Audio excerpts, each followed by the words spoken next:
With its factory tuning and data center DNA, an Intel 730 series SSD is an amazing choice for gamers and performance enthusiasts. Welcome to my review of the Audio-Technica ATH-AG1s. So let's start with a physical overview. Man, they absolutely nailed the looks of these things in my opinion. Matte black with gold accents that look sharp and hint at the high performance nature of the product without turning into the over-the-top gamer bling. Very, very nice. The ear cups themselves have a soft fabric on the inside to cushion your earlobes against the angled drivers inside the ear cups, and feature a padded pleather outer cushion that is very soft against the skin while not necessarily being the most realistic feeling faux leather that I've ever encountered. The 3D wing headband design boasts convenient, no adjustments necessary compatibility with any head, and like anything designed to be one size fits all, doesn't fit perfectly on everyone. Personally, I found it made me acutely aware of the two spots on my head where the weight of the headphones were hanging, but at least due to the lightweight design of the AG1s, it didn't cause me any discomfort even after a couple hours of continuous use. The other issue for me with these is that they just plain don't stay on for me. The left side of the headset is slightly heavier than the right side due to the cable and the microphone, so I found that that side sags more than the other side, and because the materials on the top pads and the ear cups, while soft and cushiony and nice, are also a little bit slippery, they don't really do anything to help them stay on. There is an easy fix, however, a Band-Aid solution, if you will. Just put an elastic band between the wings like so. You'll have to experiment with the right size elastic, and I found that once I found the perfect elastic, it addressed all of the issues that I had with them, and they were both comfortable and stayed on just fine. One way Audio-Technica could fix this for me would be to include some tasteful black or gold elastics that come with the headphones, and I can try whichever one fits perfectly for me so I don't need to use some janky solution, but on a future product, I'd just much rather have a full headband for comfort and convenience. I mean, lots of gamers that I know hang their headsets around their necks or pull one ear off to hear the things around them, and I found that around the neck puts the plastic support bars directly against your neck, oops, and taking off one ear cup makes them basically fall right off for me. Another oops. The good news is that the elastic that I needed to make them stay on my head in the first place also helps with these issues. While I'm picking on the ergonomics of the product though, I wish that the mic had a wider range of motion. It's 100 degrees as it is, so that it's not always kind of hanging in my peripheral vision when I'm not using it. I mean, this last complaint in particular looks like it could be very easily addressed simply by removing a little plastic stopper here so that it folds up a little bit higher.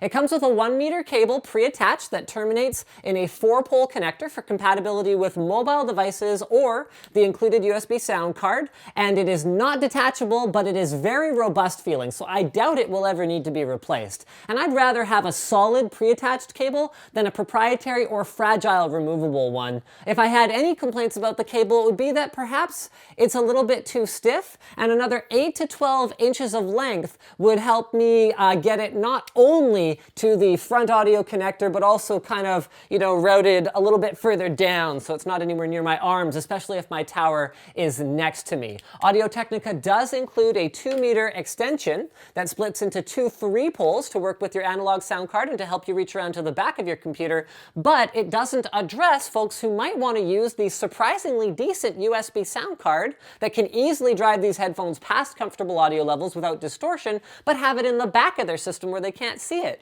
because these don't go in here. So a 4-pole extension with a small pigtail adapter would have been a more versatile solution, allowing front analog, front USB, and rear USB operation, all without a trip to the store for an extra adapter.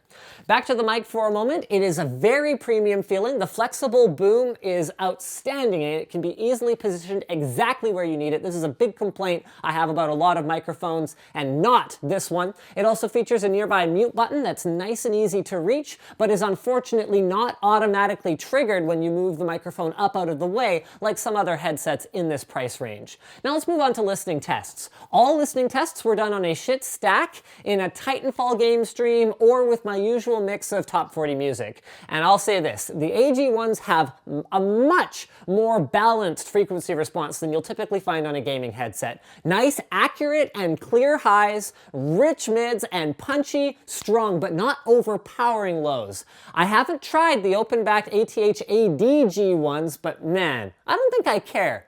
Even though I got the closed version, it's amazing how natural they sound. They do such a great job of not making me feel like I'm in a tiny little cave with a plastic speaker mounting apparatus clamped to my head. I mean, sure, that's what's actually going on here, but that doesn't mean I want to confront that reality. I'm in my zone, right? And even more impressively, because of their DADS or double air damping system, they don't leak sound. That translates into better positional audio because your left ear can't accidentally hear right channel sound, and more immersive gaming since you'll never be bothered by annoying spouses, children, pets, and I mean, hell, the apocalypse could probably happen with these on and I wouldn't notice that either. The other real world benefit of their isolation is that you also won't bother those other folks with whatever you're listening to, whether it's games or music.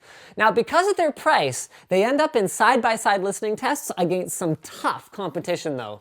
By comparison, the AKG K702s are much harder to drive, having much higher impedance and similar bass response, but lack some oomph in the mid-range and have more sparkle at the high end, something that some people prefer, but past a certain point, I find fatiguing to listen to. I do prefer AKG's suspension headband implementation, but I really do not prefer the hard foam that they use on the ear cups compared to this nice soft stuff.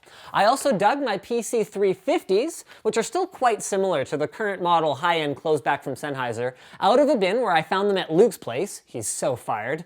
Mids were strong on these, similar to the ATs, but the highs were comparably veiled, something that may be an issue when pinpointing in-game sounds, and their bass, while strong and punchy, only really delivers if I press them against my head to seal them, because I think Sennheiser was designing these for elves. These are also really hard to drive for a gaming headphone. My last competitor was the DT770s from Beyerdynamic, and it's obvious why these have such a good reputation. I've got the 80 ohm impedance version, and apart from being much more difficult to drive and sounding a little bit bassier, they were, I'd say, equally pleasing to listen to. Noise isolation is not as strong though, and this is likely partly due to the cloth ear cups, and obviously they have no included mic or included USB sound card, but then again, they are less expensive overall. Now, speaking of the included mic, let's get into microphone quality. This headset will be the first entry into our new standardized mic testing system. I'm going to record 3 test phrases on an ASUS ThunderFX external sound card.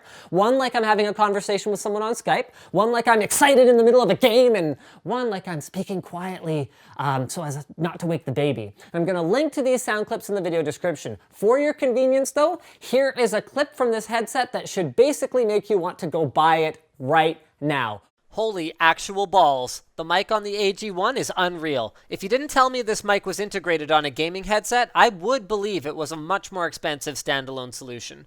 Bravo, Audio-Technica. I guess that's what some audio engineering expertise brings to the gaming headset scene. So the conclusion for this product is this.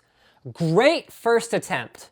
Audio-Technica took a new market, one that they admittedly haven't addressed before, and designed a product for it that is really solid. It sounds great in games, I mean, good headphones sound good in games, and will satisfy all but the most discerning audiophiles when it comes to music enjoyment as well. And I mean, when I say discerning, I don't mean in terms of quality. They sound great. It's just that some people prefer a slightly different sound signature for music enjoyment versus gaming, that's all.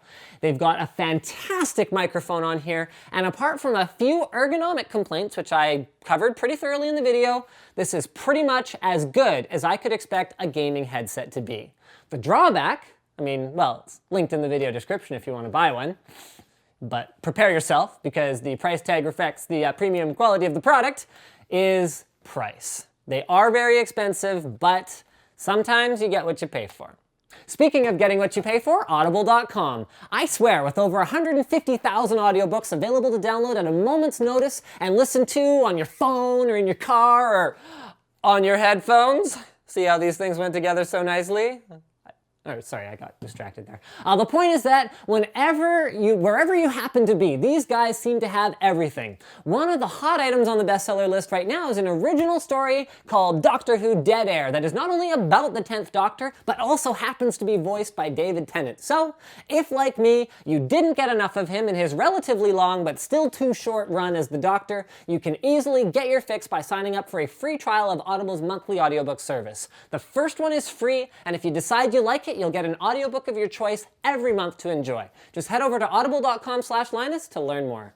Guys, like and share this video if you liked it, dislike it if you disliked it, and leave a comment on the Linus Tech Tips forum linked in the video description if you want to discuss this product or you have constructive criticism for me and my team. Also linked in the video description is our support link with options to buy t-shirts like this one, give us a monthly contribution to help us keep making these videos for you, or give us a kickback whenever you buy random junk on Amazon. Check it out if you enjoy our videos, it helps us out a whole bunch, and as always, thank you for watching, and don't forget to subscribe.